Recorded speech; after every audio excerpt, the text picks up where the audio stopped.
रहे हैं क्या? तो अशोक गहलोत को अपनी जेब से दे रहे हैं क्या? ये तो जनता का पैसा है। इसलिए मैं आपसे मांग करूंगा कि आप सब मिल करके मैं इस जो धन्यवाद प्रस्ताव है इसका विरोध करता हूं और आशा करता हूं यदि आप नहीं सुधरे तो पिछली बार 21 आए थे, अब की बार आप 11 की संख्या में समेट दिए जाओगे, इतना आपको चेतावनी देता हूं। धन्यवाद सभापति, आपने मौका दिया, धन्यवाद।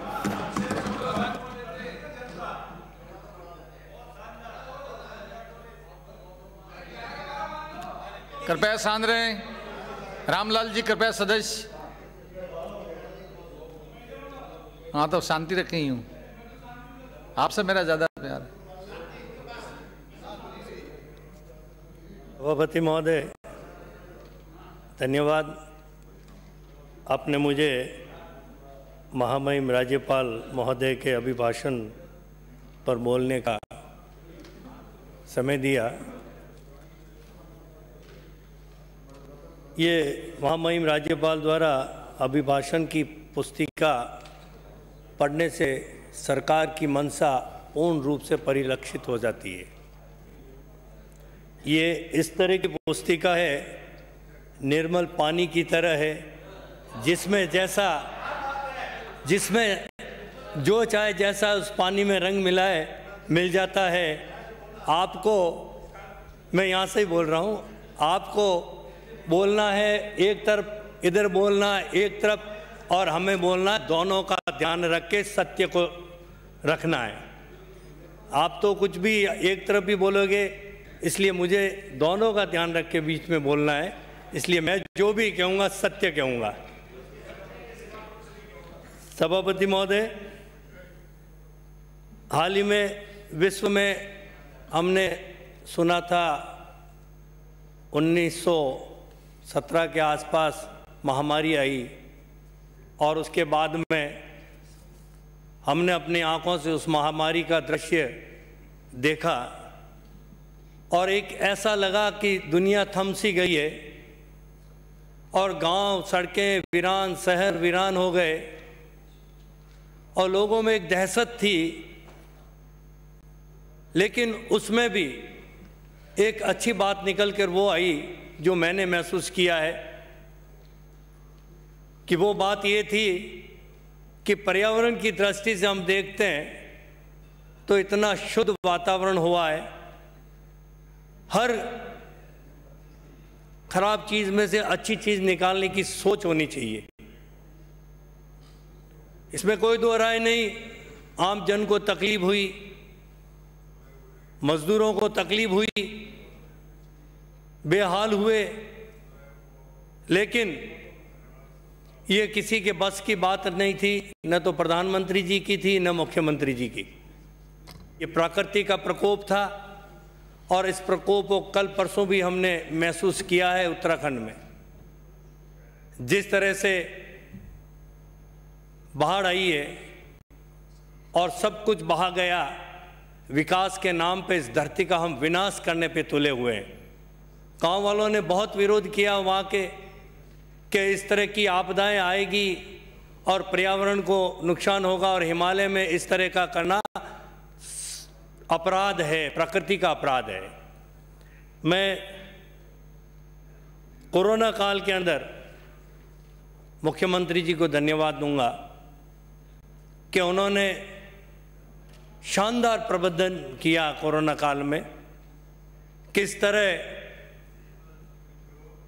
उन परिवारों की, जरूरतमंद परिवारों के पास में सरकारी सहायता हो, भामाशाहों की मदद हो, सभी विधायकों ने, सभी कर्मचारियों ने इस दुख की घड़ी में सबका साथ दिया जनता का। मैं उन सभी को धन्यवाद देना चाहूँगा और बधाई भी देना चाहूँगा कि ऐसी स्थिति में मुख्यमंत्री जी का प्रबंधन में कोई सानी नहीं है कि एक से बढ़ एक प्रबंधन मुख्यमंत्री जी के रहे हैं। चाहे अकाल की 2003-2002 का अकाल की स्थिति में प्रबंधन रहा, चाहे मजदूरों को पहुंचाने के लिए अभी इस कोरोना काल में जो प्रबंधन किया मुख्यमंत्री जी ने, बहुत ही शानदार प्रबंधन रहा। और भी आप जानते हैं मुख्यमंत्री जी की क्या क्या प्रबंधन रहे, आपकी सोच समाप्त हो गई वहाँ पे। आपकी सोच समाप्त हो गई, आपके सपने चूर हो गए। ये शानदार प्रबंधन मुख्यमंत्री जी की रही है। मैं माननीय प्रधानमंत्री जी को भी धन्यवाद देना चाहूँगा। मैं प्रधानमंत्री जी को भी धन्यवाद देना चाहूँगा। सुन लो मेरी बात, कि उन्होंने दुनिया को दिखा दिया कि आज किस तरह इस दुख की घड़ी के अंदर उन वैज्ञानिकों ने, उनको मैं बधाई देना चाहूँगा कि पूरी दुनिया को लोहा दिखा दिया उन वैज्ञानिकों ने जो कोरोना का वैक्सीन इजाद किया है, और प्रधानमंत्री जी ने भी इसमें रुचि ली, उसके लिए उनको भी मैं बधाई देना चाहूँगा। मैंने कहा मैं दोनों तरफ की बात करूँगा, सत्य बताऊँगा, मैं एक तरफ मैं नहीं बोलूँगा। मैं वो भी बता दूँगा वक्त आने पे, चिंता मत करो आप। मुख्यमंत्री जी का ये तो आपको मानना पड़ेगा, मुख्यमंत्री जी ने निःशुल्क दवा योजना देश के अंदर पहला, और मेरे ख्याल से दुनिया के लोग आके देख, राजस्थान के अंदर मुख्यमंत्री जी अशोक जी गहलोत ने निःशुल्क दवा और जांच योजना, मेरे ख्याल से आप बता दो कि देश के अंदर पहला राज्य राजस्थान था जो उस गरीब के लिए चिंता की, जो वो कल्पना नहीं कर सकता था, वो इलाज आज इन मुख्यमंत्री महोदय की वजह से निःशुल्क कराया जा सकता है। मैं आयुष्मान भारत के साथ मुख्यमंत्री जी ने महात्मा गांधी राजस्थान स्वास्थ्य बीमा योजना जोड़कर 3 लाख से बढ़ाकर 5 लाख रुपए का लाभ देने का भी काम मुख्यमंत्री जी ने किया। इसको आप मान सकते हो कि इसमें महात्मा गांधी का नाम जोड़कर मुख्यमंत्री जी ने 3 लाख से 5 लाख रुपए किए। स्वदेशी चिकित्सा को बढ़ावा देना, इसमें आप और हम सबको सोचना होगा। हमारा देश जो सदियों से ये एक तरह से दुनिया को हर दृष्टि में गुरु रहा है, लेकिन आयुर्वेद औषधि जो दुनिया में, और आज इस कोरोना काल के अंदर हम सब ने उसकी और एक रुझान बढ़ाया है, लेकिन मैं चाहूँगा कि उसको किस तरह आयुर्वेद को हम और बढ़ावा दे सकते हैं।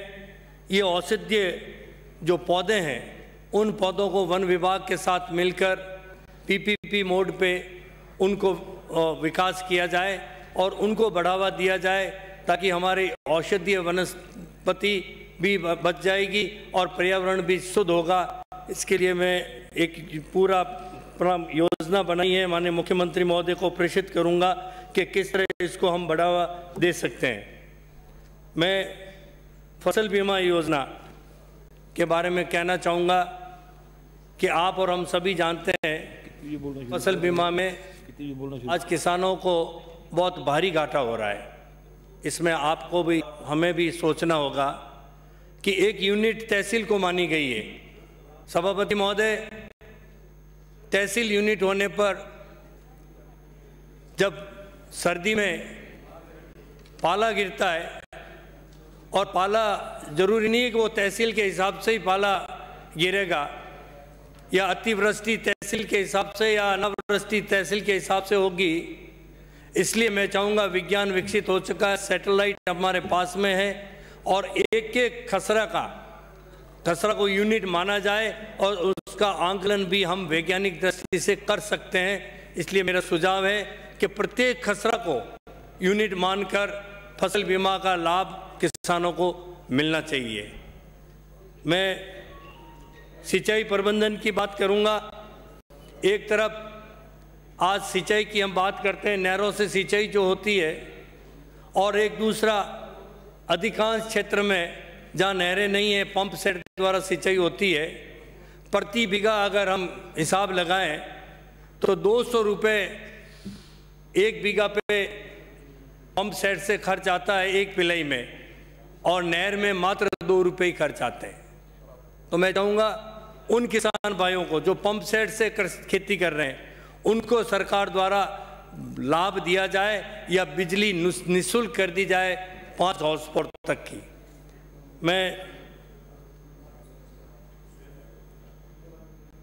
मुख्यमंत्री जी को धन्यवाद दूंगा, और इसमें आप और हम सभी जानते हैं कि जो कृषि भूमि पर ऋण लेते और किसान अनावृष्टि अतिवृष्टि से नहीं चुका पाते और उन किसानों के घर के सामने बैंक वाले पहुंचते और ढोल बजाते, उनकी तौहीन करते, उनको बेइज्जत करते और उनकी ज़मीन को कुड़क करते थे। आज बड़े बड़े उद्योगपति अरबों रुपए की सब्सिडी लेने के बाद में भी उनके घर पे किसी के आगे ढोल नहीं बजाए। मैं धन्यवाद दूंगा मुख्यमंत्री महोदय को।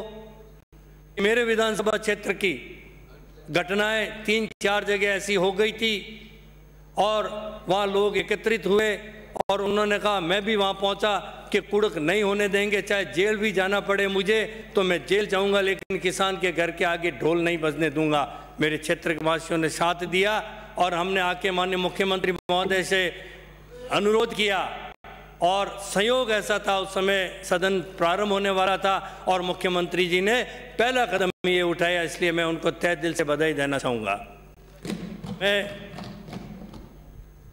कृषि वैल्यू एडिशन पर हमें जोर देना होगा।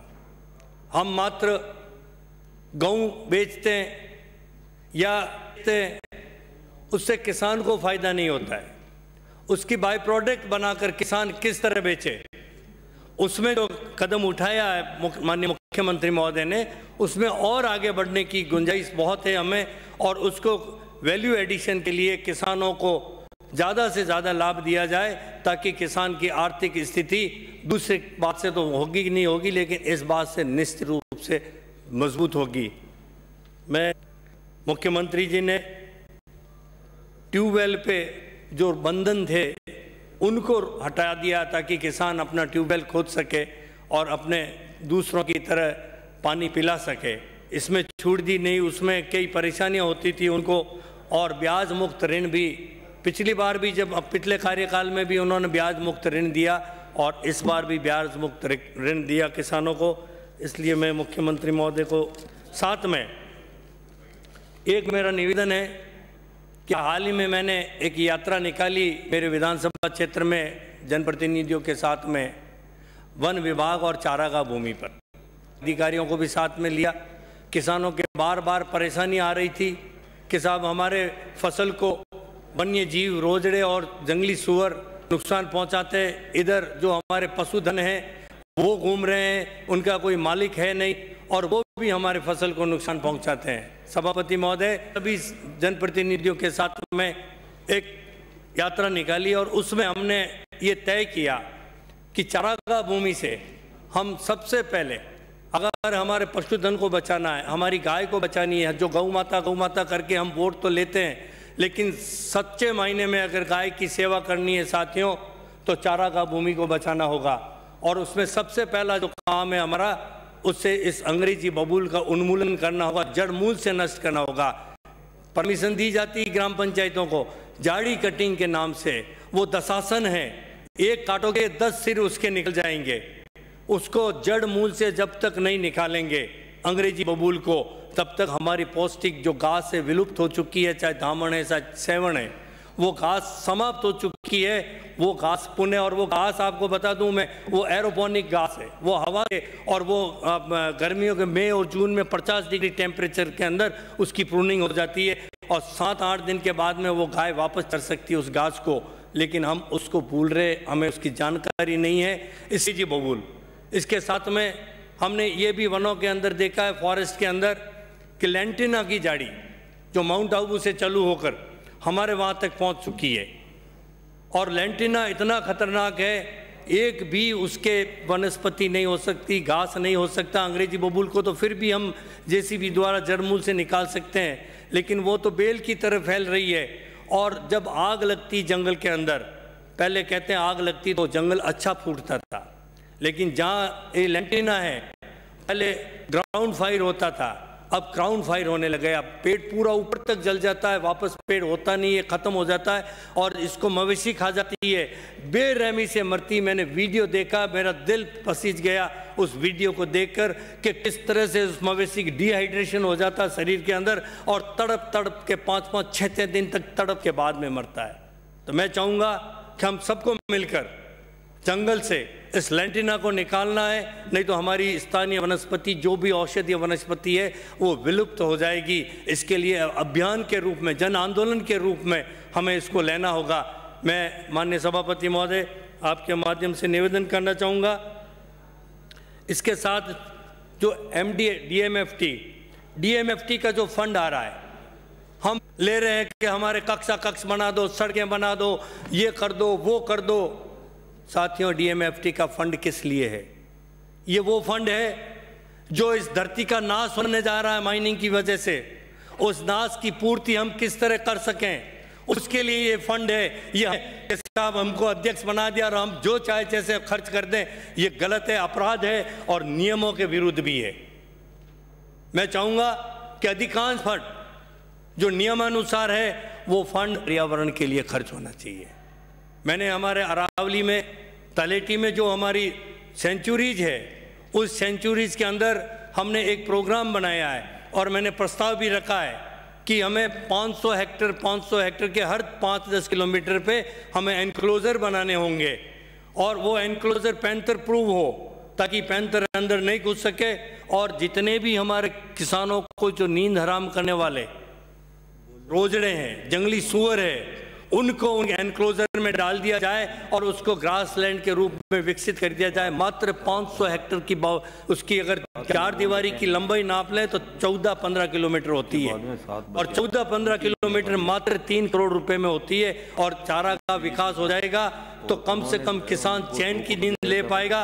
और इसके लिए एक पायलट प्रोजेक्ट के रूप में मैंने एक प्रस्ताव रखा है, माननीय मुख्यमंत्री महोदय से अनुरोध भी किया और मैं करूँगा।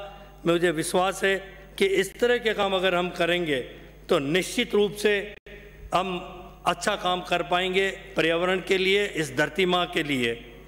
सभापति महोदय, पर्यटन को बढ़ावा देने के लिए ये जीरो इन्वेस्टमेंट में एक पैसा खर्च करने की हमें आवश्यकता नहीं है, लेकिन इसको हमें अधिक टैक्स लगा कर उसको दबाए जा रहे हैं। कोरोना काल में पूर्ण रूप से पर्यटन उद्योग ठप हो गया है, उनकी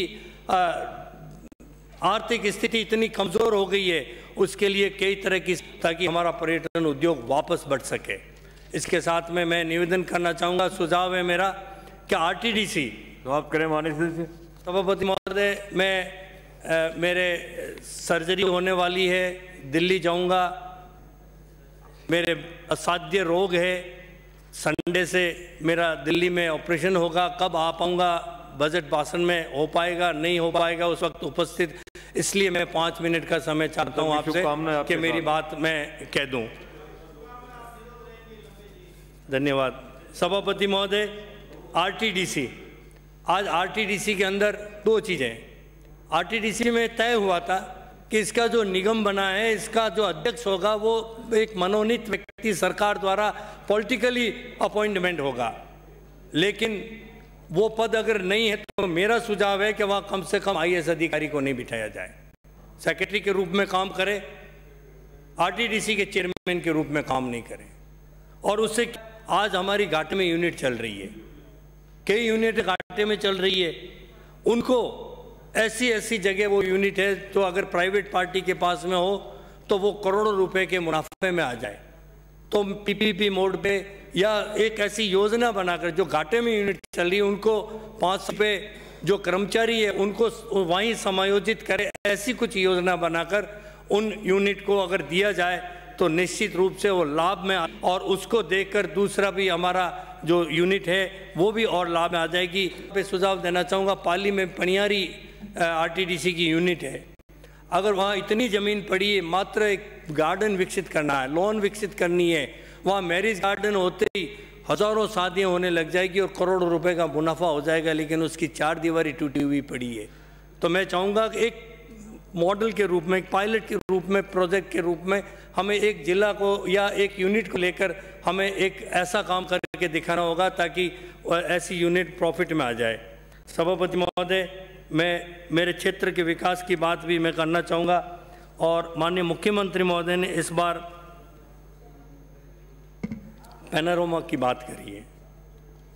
पैनोरमा के बारे में माननीय मुख्यमंत्री ने बहुत ही गौरवशाली हमारा इतिहास रहा है, गुरु गोविंद सिंह जी का, भगवान परशुराम का, देवनारायण भगवान का, महाराणा कुंभा का, ये हमारे मंदिरों का विकास पर्यटन की दृष्टि से किया है। मंदिरों के बारे में मैं सुझाव देना चाहूँगा सभापति महोदय। जो मंदिर अधिकांश गांवों के अंदर इस तरह मंदिर बना लिए जाते हैं, सरकारी ज़मीन पर कब्जा करने की नीयत से निर्माण हो जाते हैं और फिर उस मंदिर में कोई पूजा पाठ नहीं होती है। मैंने एक दस्तावेज निकाले हैं सन 1938 के, उन दस्तावेज में मेरे पास में रखे हुए हैं। एक मंदिर निर्माण की बात आई और रियासत काल की बात है। एक जागीरदार द्वारा मंदिर निर्माण की परमिशन मांगी गई रियासत से।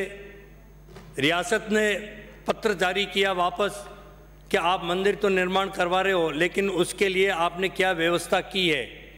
पुजारियों जी बेंच की धन्यवाद, प्रस्ताव उनका है, उनको पास कराना है। और आप देख लो कि 11 लोग कुल उपस्थित हैं। ये इस सदन की गरिमा को गिराने वाला कदम है। मुझे ऐसा लगता है कि सदन बहुत हल्केपन में लेने का स्वभाव बन गया है। इसको नहीं होना चाहिए, नहीं तो इसका कोई अर्थ नहीं निकलेगा। 1-21 के बरोबर है जी बेंच है, प्रस्ताव पास आप करा रहे हो। सभापति महोदय, सभापति महोदय, सिरोही से आने वाले माननीय सदस्य कह रहे हैं मैं हूं ना 1.25 लाख। आप 1.25 लाख नहीं हो महाराज, आप एक ही हो। बुलाओ सभापति महोदय।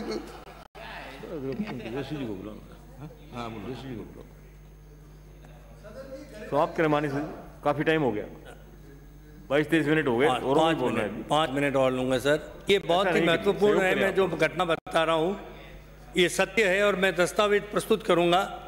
कि मंदिर बनाने पे मनाही आई रियासत से, चाहता लेकिन समाप्त करें सभापति महोदय। 5 मिनट में समाप्त कर दूंगा।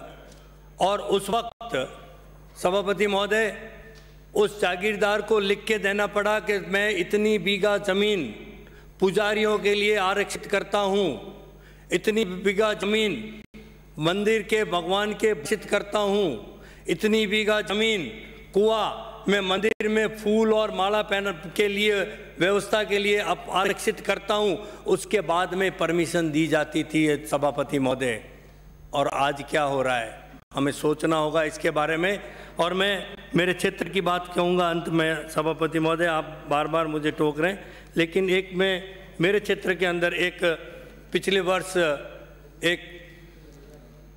एक महिला, दलित महिला का मर्डर हो गया था, हत्या हो गई थी और वो हत्या आज दिन तक नहीं खुल पाई।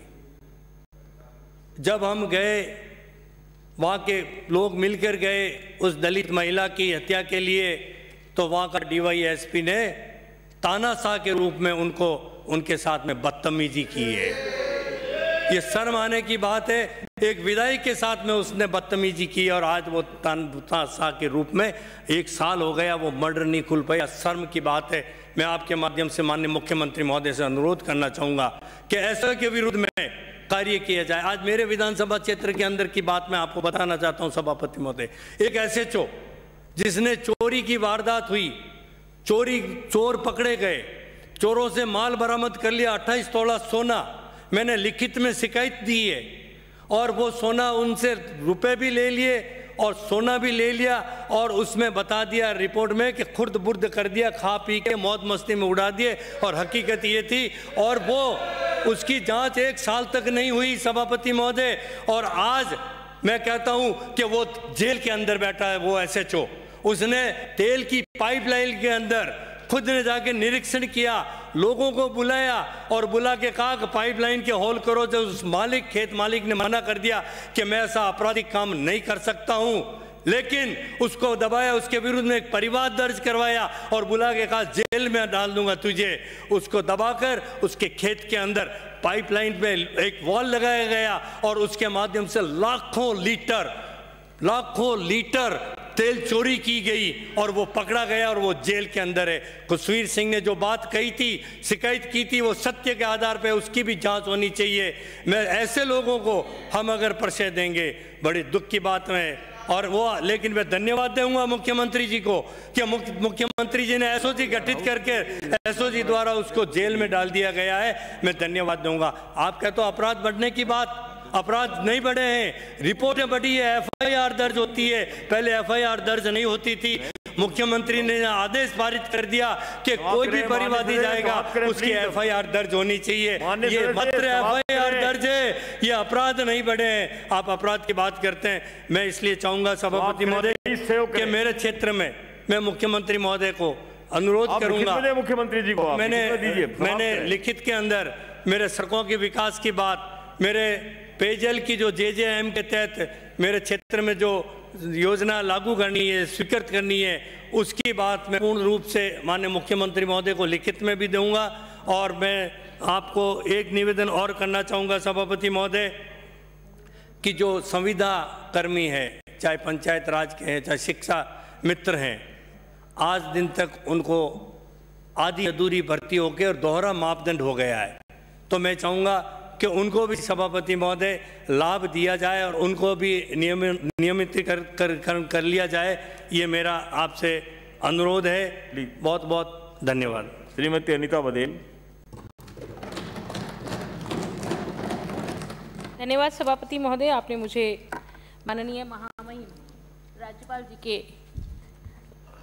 भाषण पर धन्यवाद प्रस्ताव के तहत बोलने का अवसर दिया। माननीय सभापति महोदय, मैं लगभग मुझसे पूर्व 10 माननीय सदस्यों को सुन चुकी हूं और जो सत्ता पक्ष के माननीय